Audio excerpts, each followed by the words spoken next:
Hello, my name is Jason JROCK Houston. You guys are listening to Under Influence tonight, and tonight we're speaking with Rockin Ron Foster, who is the lead singer, guitar player from Southern California's premier ZZ Topz tribute band called ZZ Topz. How are you doing tonight, Ron?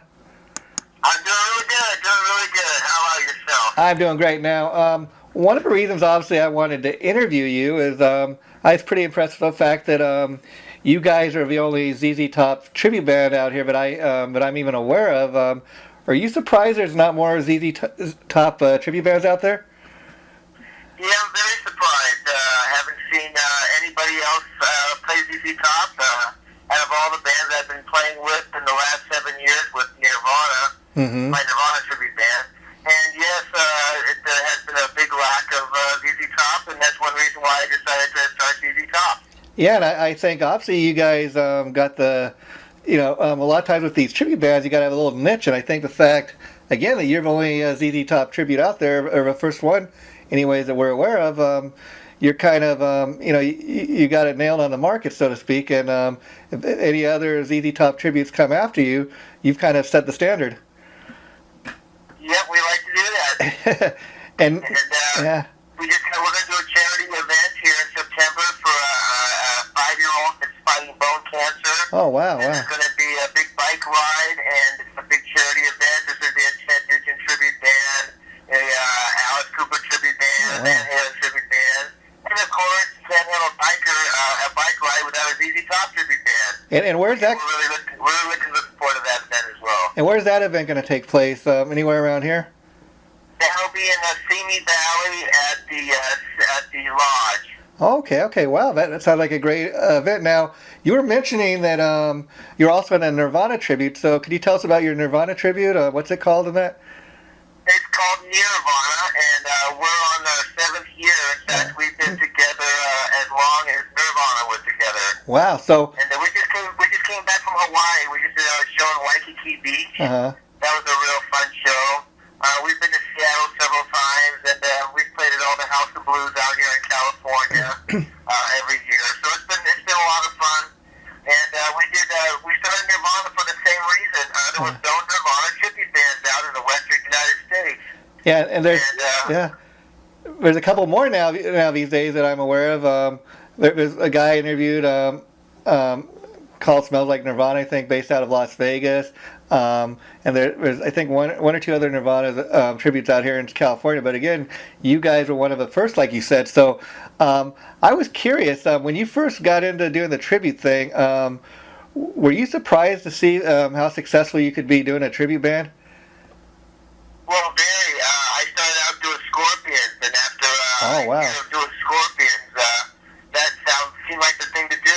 The original bands weren't really going much anywhere. Yeah. The tribute shows are really fun. The crowds are really fun, and the shows were always really fun. So, I decided to start Nirvana. Actually, we started Nirvana by the recommendation of Nirvana's band manager.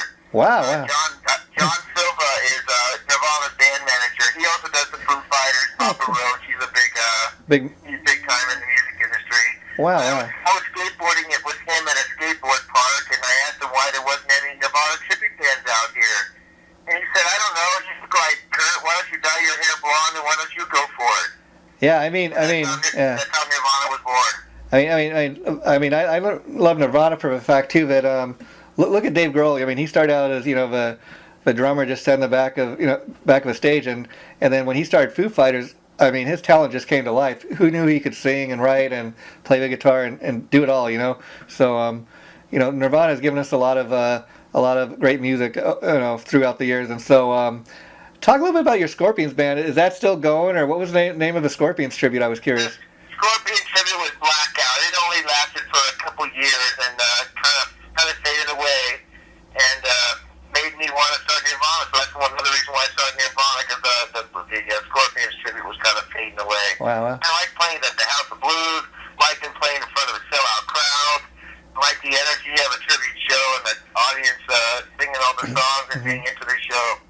And I think the fact that you've done, you're obviously experienced, doing the tribute thing now, doing Scorpions and Nirvana and ZZ Top, and it also shows that you can play that different type of music, the level of musicianship you must have, and the other guys in your band, Oh, well, thank you. Yeah, it takes a lot of hard work. I really underestimated how much work and how many hours it really takes to learn all the songs properly and work everything out. But it's all worth it. The shows are fantastic, and it's the reason why we play music is to play live shows and entertain people. Yeah. So as far as ZZ Topz, I got to ask, how did you first get into music as ZZ Top? I'm sorry, say that again? How did you first become a fan of ZZ Top? How you first get into their music? Oh, hear him on the radio. You couldn't, if you were a guitar player like me, you could not love Billy Gibbons' sound and tone and the way he played guitar. It was just, they were my one of my favorite bands. And now, obviously, with ZZ Top, there's a look, there's a sound. So like when you get up there and you're playing the role of Billy Gibbons, I imagine the beard isn't real. It's kind of part of a costume. But what's that like to play the guitar with the long beard and everything? Does it ever get in the way? Well, it took a good little getting used to.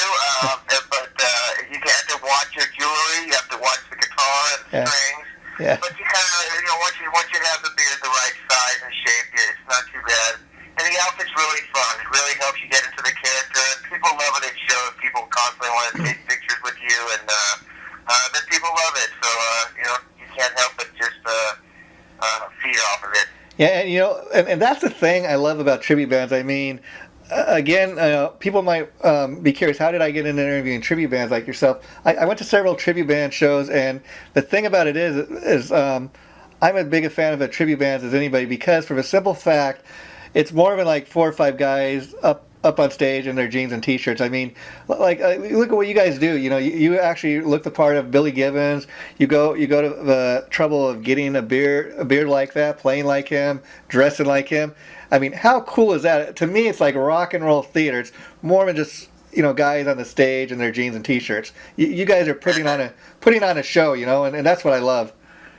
Well, thank you. Yeah, ZZ Topz was a year and a half in the making. It took me a year and a half to learn the first 45 minutes and be able to learn his style and get all of his gear, learn how to play his 7-gauge light strings, get the right tone on your amp. So it took a little while.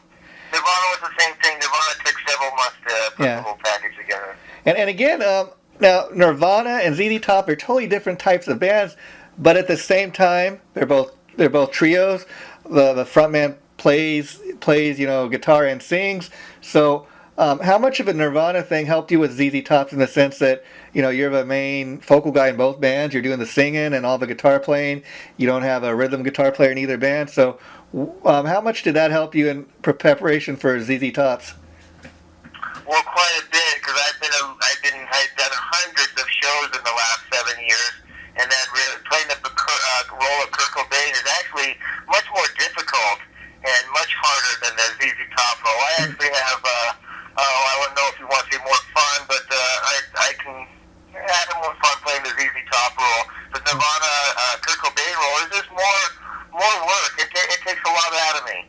Yeah, I mean, I was almost going to ask you. That's my next question was, because like typically when I think of Nirvana music, I mean, it's grunge music, which a lot of the songs are tuned down, a lot darker, a lot. Some of them you might say were a little depressing. Whereas ZZ Top music is just good time music. It's fun.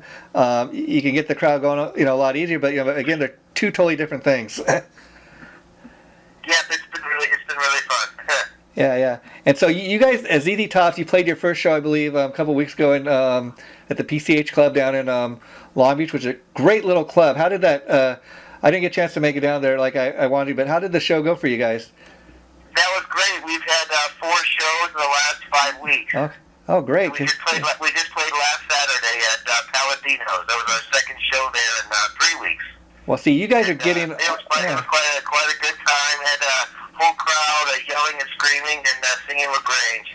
Yeah, you guys are getting all over the place. I mean, like you said, you've done 4 shows in the last 3 weeks. That's great. I mean, especially for a new band. And I think what's helping, like I said, is the fact that you're the only ZZ Top tribute out here in Southern California. And let's hope it stays that way, because I think a lot of times when people are looking for bands to book, oh, here's a ZZ Top tribute. Hey, that's something new. Let's see if we can get those guys to play our little club or whatever. And so you guys definitely got that going for you. Well, thanks. Yeah, we decided to do it right. We built the lighted mic stands just like they have. We went out and got all the right costumes. And I must say, my Kurt Cobain outfit's about a $10 outfit from Goodwill. Yeah. Whereas I'm probably worried about $600 worth of junk and jewelry and clothes and beanies on as Billy Gibbons. And you worry doing the two bands that the schedules are going to collide with each other? Is it easy to work around both bands' schedules? Well, so far so good. We've had a couple of clashes, but everybody's been cool, and we've always been able to work it out. That's cool. And now, as far as ZZ Topz, like you guys obviously got to play the hits, but as far as coming up with the set list, do you have any deep tunes in there? Some older material maybe people aren't as aware of it, say is it from MTV generation, so to speak. Well, we play in Nirvana, and we play a standard E and then a D flat tuning, and then both of those tunings with a drop.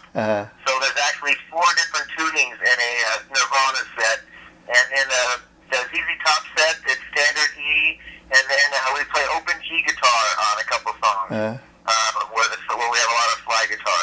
Yeah, and obviously you've been doing this for a while, but I got to ask, because a lot of people tell me that it's a very difficult thing to be the lead singer and be the only guitar player in the band. Did that take some getting used to, or do you feel that you've reached the comfort level in your ability to do that? Oh, it's kind of my specialty. It's kind of what I do well. I'm very good at coordinating, playing pretty sophisticated guitar and singing pretty sophisticated vocal melody at the same time, and that's kind of what I do. And yeah, again, it's kind of what you do. But like if you had the choice, would you have a preference to have another guitar player in the band, or do you like being the only guitar player in the band? For these 2 tributes, I like being the only player in the band. Yeah, obviously. If I was going to do a Stone Temple Pilots or a Scorpions tribute, I'd have to have another guitar player. So it really depends on what you're doing. Yeah, I mean, again, because for these 2 tributes that you're doing, they were obviously 3-piece bands, but I guess like what I'm asking is if you were say in an original band, would you prefer to be the only guitar player in the band, or do you rather have a second guitar player to play off of? Oh, if I was doing an original band, I would, or a cover band, just doing a basic cover band, I would want 2 guitar players. Yeah. So you must have to totally be paying attention when you're playing the guitar and singing. That's just awesome. But again, that just shows the level of musicianship you have. Yeah, well, thank you very much. It was, I was inspired by Ace Frehley. Yeah.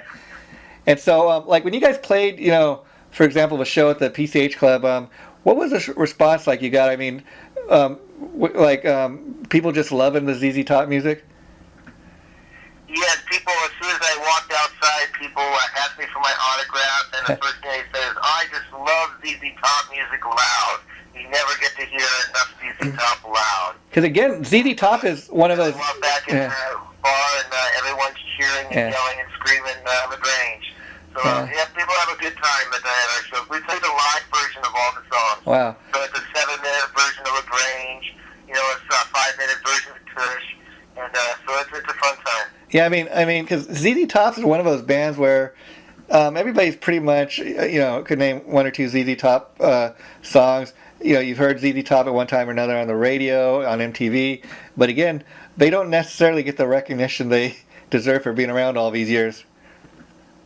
Yeah, no, not at all. LaGrange was written in 73, so they've been around a long time. Yeah, and so what's some of your favorite songs to play? Like you mentioned LaGrange, I love that. I love like Legs, Pearl Necklace. The list goes on. My personal favorite is Legs. I really like playing and singing Legs, just the way the whole flow of the guitar and the vocal melody goes. And I really like the lead guitar in that song.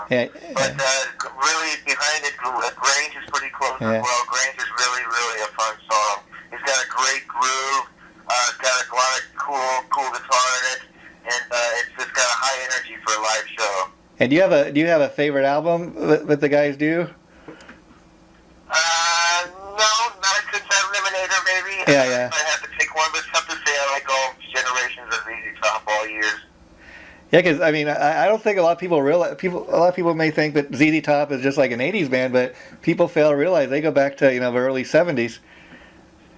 Yes, that's right. LaGrange was 73. Yeah, and it's kind of funny, but talking about Billy Gibbons' beard, I read interviews where these guys they were offered like $1 million to shave off those beards, and they just refused to do it. Yes, I heard that too. Yeah. We saw when I asked Billy Gibbons what gauge strings he uses, and he told me he uses 7-gauge strings. So that's what I use, 7-gauge strings. So have you actually met the man, or you talked to him over the internet, or what? VIP tickets at a ZZ Topz concert. You get to meet them after stage, and you get to answer a question, and they'll talk and answer your question. So it's kind of a backstage deal that we paid for. But that was the question I wanted to ask. What gauge strings do you use? And so what was your impression? Although your time with him was limited, what was your impression of meeting him? Cool and laid back. Yeah. Seems like they would. Cool and laid back. That's the hardest thing is on stage, because the Kurt Cobain character is pretty natural. I can run around, flop around, fall on the ground, playing lead guitar, kind of ham it up a little bit. But the ZZ Top is not that way. You got to kind of stand straight up and kind of play your role and kind of be cool and play kind of like a sloppy drunk, cool role. Yeah, and ZZ Topz, I would imagine, you could tour with any number, or you could play with any number of tribute bands. Whereas like Nirvana, you might have to be on a bill more like with an STP or Alice in Chains type of bands. So ZZ Topz, I would imagine you guys can, you could play on a bill with any number of tribute bands. Yes, that's what we're finding out. We're getting a lot of show offers, and it's all over the board. Yeah, and you're starting to see, I think, even on Facebook and just advertising your shows and stuff, the power of the internet. I mean, again, I discovered you on Facebook, and I thought, wow, ZZ Top tribute band, how cool is that? And I think that's why you're starting to get all these offers. And the thing that I love about the tribute scene, Ron, is that the tribute bands, it seem to be like a real family. It's almost like a fraternity. They want to help one another, and it's almost like, in some cases, I've heard guys that book their own shows. They reach out to other tribute bands. Hey, I'm putting together a show. We're looking for another opening act. You guys want to open the show for us? Or even they got this tribute TV show called The World's Greatest Tributes. I know some of the guys that have been on the show. They recommend other bands. It's just a great fraternity, like a family thing where they help each other out. Yeah, that's interesting. Well, I see a lot of tribute bands. There are a lot of great tribute bands out there. And I just recently saw a new tribute band that I have to recommend to you. And that's one called Project UFO. Oh, man. These guys are a UFO tribute band, and I've never heard anyone play the Michael Shankner, Strangers in the Light guitar so perfect and the vocals and just the whole package they have. It sounds and feels like you're watching UFO. I'm glad. Obviously, you check those guys I'm out. glad. Let me tell you, I'm glad you brought that band up, because I have actually checked them out. And the amazing thing, a lot like you guys, what made me really first take notice of the band is I saw them start advertising flyers on Facebook and stuff, Project UFO, and I thought, wow, again, how cool is that? I can't think of one other UFO tribute out here right now in the Southern California area. And then actually when they played their first show once again down at the PCH Club in Long Beach, because I live right down the street there, I went to check the show out. They opened for another great tribute band called Burn, which is a Whitesnake tribute, and both these bands played their first show the same bill. And let me tell you, Project UFO, for playing their first show, when they came on, they had the house rocking. Everybody was standing on their feet. They just played that good. And then actually the keyboard player, her name is Cherry Garcia. She's also the keyboard player for this other Deep Purple tribute called Stormbringer. And a lot of the guys, they have other tribute projects. But Project UFO, you're right, my friend. They're relatively new. Awesome. They're a relatively new band, and I got to tell you, one time I seen them, they had everybody on their feet. Standing room. Everybody was applauding, and I think that's another band that's really them and Burn, the Whitesnake tribute, and you guys, I think that would be a great package right there. But all three of these bands, I think, are really got something special to offer, worth checking out. Yeah, for sure. It's great. I'm glad there's people doing this. And see, that's the thing. Like I was telling you, you bring up Project UFO, the keyboard player. She's also in a Deep Purple tribute. A lot of these guys, they have more than one tribute project they're involved with. Like yourself. And it's a great thing because you get to, get your different sides of a different taste in music out there, and you're going to start seeing this even through doing your Nirvana tribute. I'm sure, Ron, you've seen that. The Nirvana tribute, you've been doing it for 7 years. Even though you guys are a tribute act, the name of the band, people are starting to take notice. Rockin Ron Foster, people know that name now, and so you guys are semi-celebrities. And ZZ Topz, after doing this a couple of years, your band's name hopefully is going to be, as big as all these other tribute bands out there. Yes, that's what we're hoping for. I mean, you take a band like the Atomic Punks. They were like the first Van Halen tribute out here. They're still doing it. And actually, the original guitar player Bart Walsh, he got picked out by David Lee Roth, and he played with Dave in a solo band for a couple of years. So there's just no telling, what could happen from being in a tribute band. Oh, the Atomic Punk's lead singer, he was awesome. He started the Steel Panther band. Yeah, I'm glad you brought it, because he's a really interesting story in that... and he's a great showman. He's one of the best frontmen I've ever seen. Yeah, let me tell you another great story about him. Most people originally know him as his name, he used to go by the name of Ralph Senez, and for a brief time he left the Punks to join Tracy Gunn's band, LA Guns.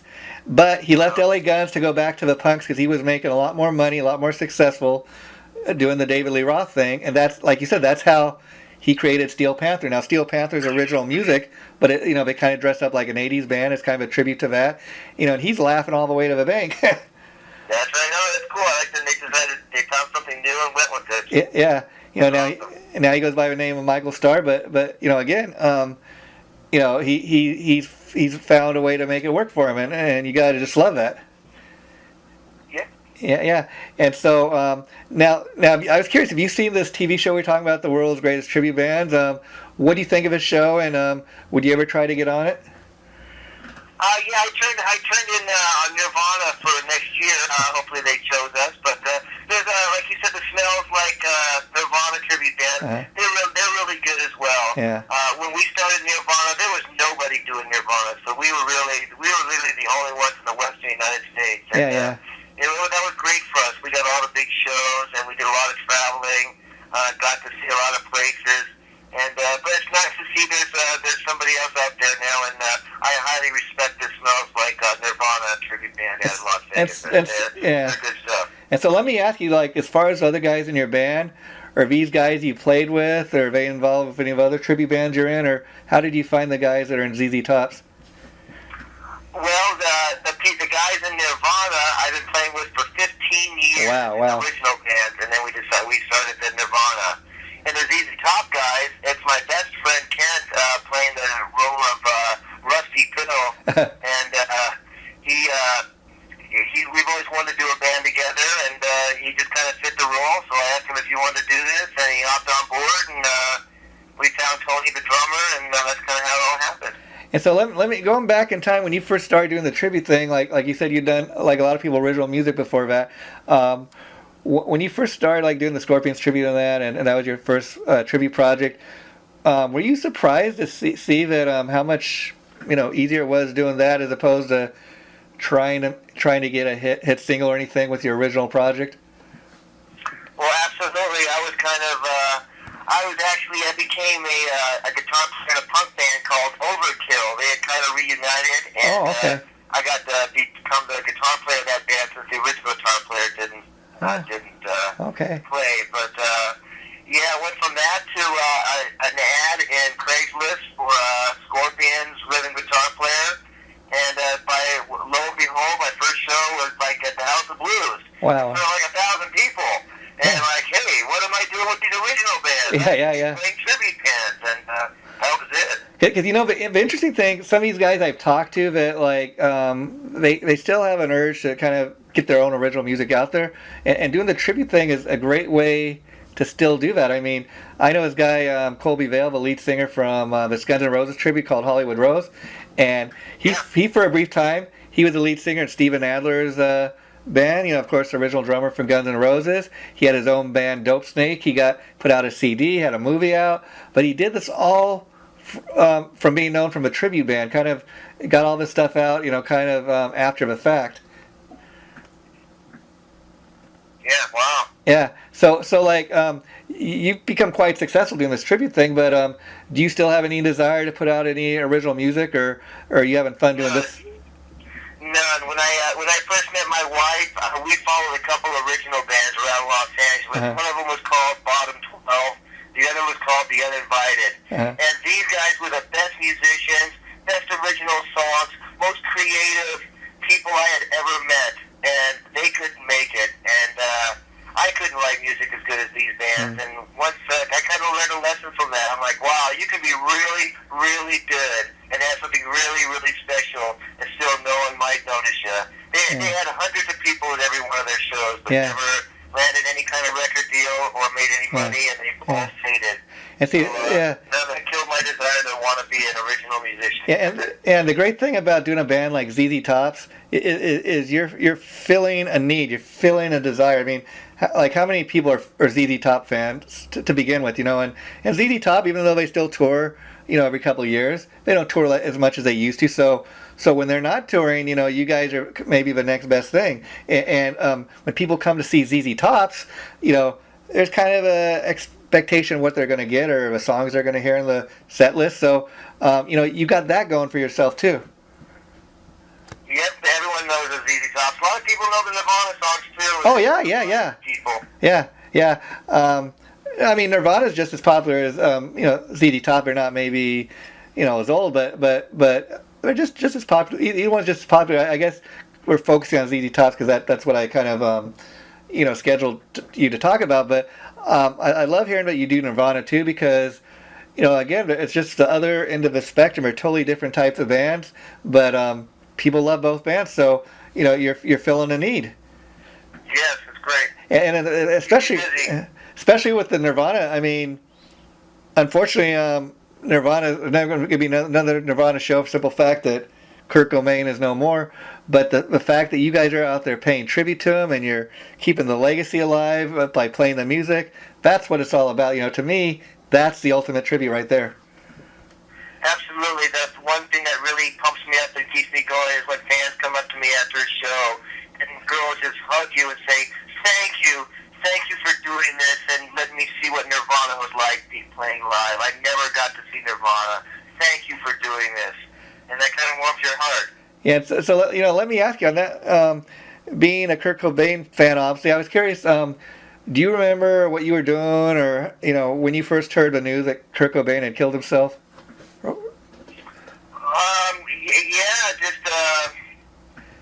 I was very blown away. It was just at work, I believe, and heard the news, and it's really quite sad that someone with so much going could do such a thing. I can't even imagine myself, but yeah, it was very sad.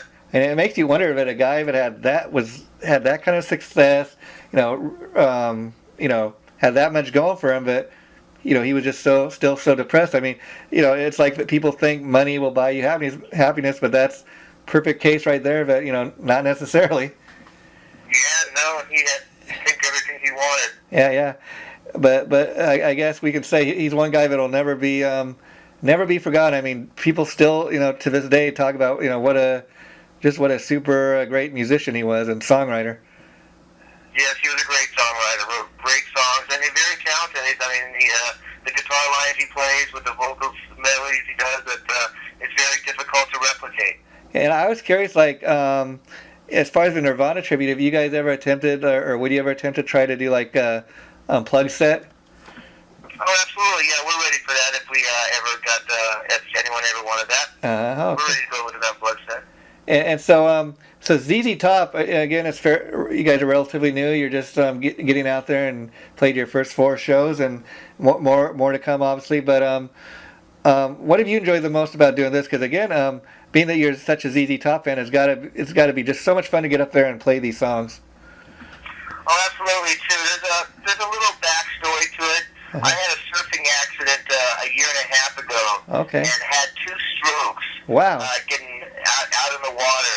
And after I was out of ICU after a week having a stent put in my head, I was having problems with the left side of my body. Wow. And I noticed if I tried to, and I couldn't play guitar, but I noticed if I forced myself to play guitar for a couple hours each day, that my atrophy started going away, and all the muscle spasms started going away. So I got out my favorite DVD, ZZ Top Live in Texas, and my physical therapy was playing that live album every day.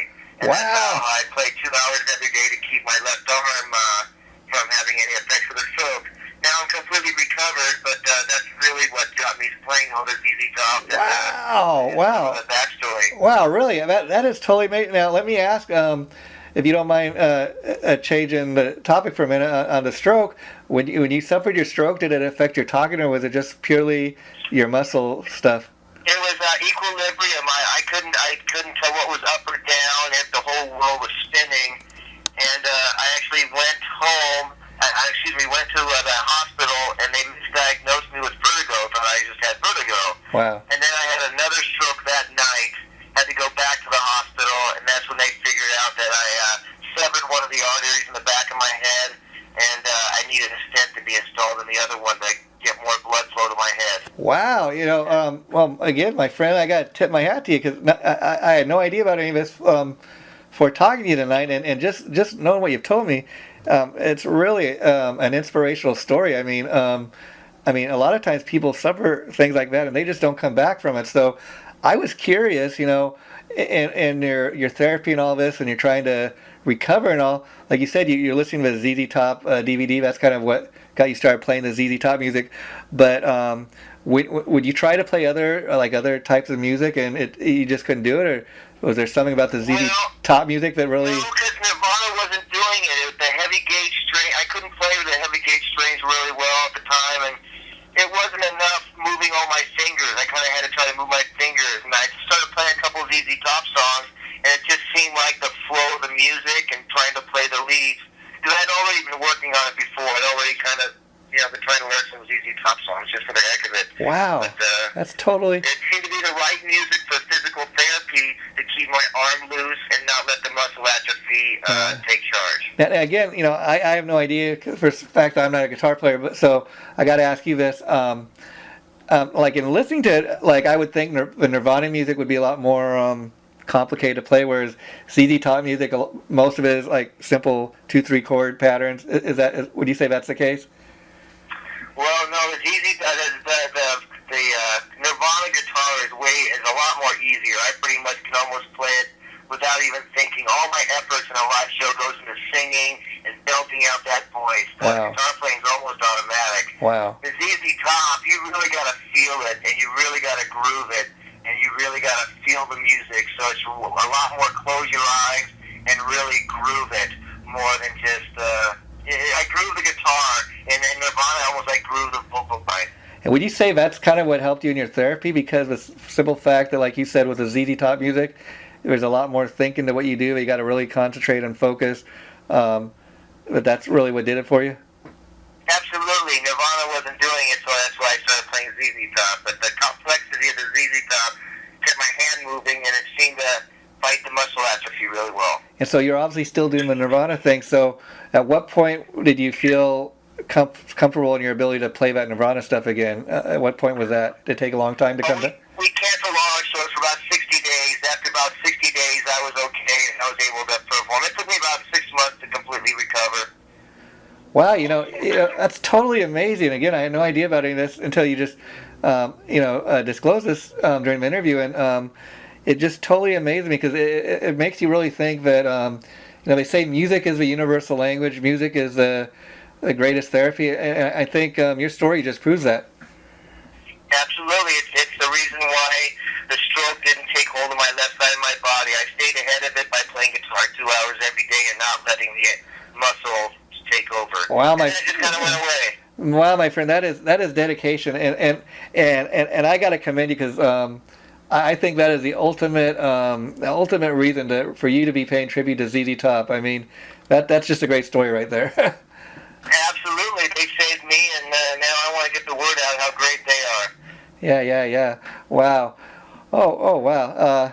It's totally inspirational, and well, I don't know what else to say, but so how's your health these days? I mean, do you have any fear of it coming back or relapsing? No, I'm still, I still skateboard the skateboard park 3 or 4 days a week. I try to surf 1 day a week, so I'm very active. I skate big skateboard bowls, big 10-foot bowls, at the skateboard parks. Yeah. So I'm a big skateboarder, and so I'm an adrenaline rush junkie, so I'm doing really well right now. I'm off all my medicine. I'm not on any medicine of any kind, and I'm back to having fun. Well, that again, that's great and totally inspirational. Not that that's what this is about, but I just love your. Now, when you had your stroke, I was curious. Was it just kind of a freak thing, came out of nowhere, or do the doctors have any idea what caused it to come on? The stroke? Yeah. What caused it? I got hit by a big wave. It was Christmas Eve in 2014. Wow. And it was a big 8-foot surf, and I went to duck dive and mistimed it, and it kind of snapped my neck like the chiropractor snaps your neck. Wow. Listen it up. Wow. Except there's 2 arteries in the back of your neck, and something happened back there, and that caused the stroke. I got hit by a big wave. It's just kind of one of those freak things, but wow. So have you? I'm sure you have, but have you been out back there surfing since then? Oh yeah, absolutely. Yeah, a couple weekends ago. I mean that's great too, because you don't let that. You're not one of these guys that let anything like that get you down. Oh, I'm never going to get up on a surfboard again. That's just it's great that you're still out doing what you do. I'm very careful when I duck dive now. Yeah. As they say, let that be a lesson. Yeah. And so, you guys have any other gigs coming up in the near future before the one you were talking about earlier, next October or September? No, we're taking a couple weeks off to learn more material and come back with like 5 more songs, and then we don't have anything more than just the benefit that I mentioned to you. But okay. Be looking out for us, because we'll be booking shows real soon. Wow. Well, I got to ask you before I let you go, because I just love, I love your stage name, Rockin Ron Foster. How did you come up with that? Well, I make the fastest skateboard bearings in the world. I'm a bearing application engineer by trade. I did bearing application for 20 years. I'm also a skateboarder, so I came out with my skateboard bearings in 2003 called Rockin Ron's Rockets. Oh, cool. And, so I'm kind of known for my skateboard bearings. You can buy them in any country in the world, and they're a high-end skateboard bearing. And so the Rockin Ron just kind of goes with me everywhere I go. It's kind of this part of my skateboard bearing name. And so have you competed professionally as a skateboarder in any professional events? I'm sorry, say that again? I was curious, as a skateboarder, have you competed in any professional events? I compete at the amateur level. But no, I don't compete professionally. But I'm not too bad. I'm not too bad a skateboarder. And then, as far as designing, I was curious. A lot of these tribute bands, they have merchandise. You have any interest in Ron in like designing merchandise for any of the bands? Oh, absolutely.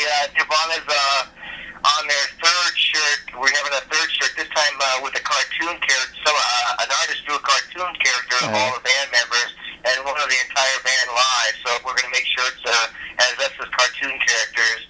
And then ZZ Topz, we're looking forward to our first shirt with ZZ Topz. Haven't come up with a design yet, but it's coming. Yeah, the last thing I kind of wanted to bring up, in hearing your little story about your health issues and stuff and everything you've been through, talking earlier about how great the tribute bands are to one another. A couple of months back, I attended this event also in Long Beach at this place called the Gas Lamp. They called it Larry Palooza. This guy who's he's an Alice Cooper tribute. His name's Larry Cornwall. He has a Motley Crue tribute, and he suffered some health issues. He had a heart attack or something, and all these bands got together. They put together like a great a charity fundraiser, and all the money that this show raised, Larry's 2 bands played on the bill, and there's an Ozzy tribute called Ozmania, Bonfire, they played the event, Hollywood U2, and these are all guys that are friends of his and other bands, and they raised money and all the money that show raised went to paying his medical bills. So, again, that just shows you the love all these tribute bands have for one another. Yes, that was a great event. That was a great event to Larry. I'm glad Larry's doing really good. Yeah, yeah. Well, Ron, I promise you next time you guys have a show, I'm definitely going to come and check it out, because you guys are, along with like we were mentioning, Project UFO and Burn, which is another great Whitesnake tribute. All three of you guys are great tribute bands. You're offering something that's not out there, and I really encourage people to go out and check all three bands. You guys really got something special to offer. So best of luck to you with what you guys are doing. I'll be talking to you. Yeah, sounds great. Make sure you come up and say hi to us at the show. We will do that. Anything else you want to say to the people listening to this before we end it tonight? Thanks a lot, man. Appreciate it. Okay, you guys, we've been talking to Rockin Ron Foster from ZZ Topz, and this has been Under the Influence, and we'll be talking to you later. Have a good night, Rockin Ron. Thank you. Good night. Okay, bye-bye.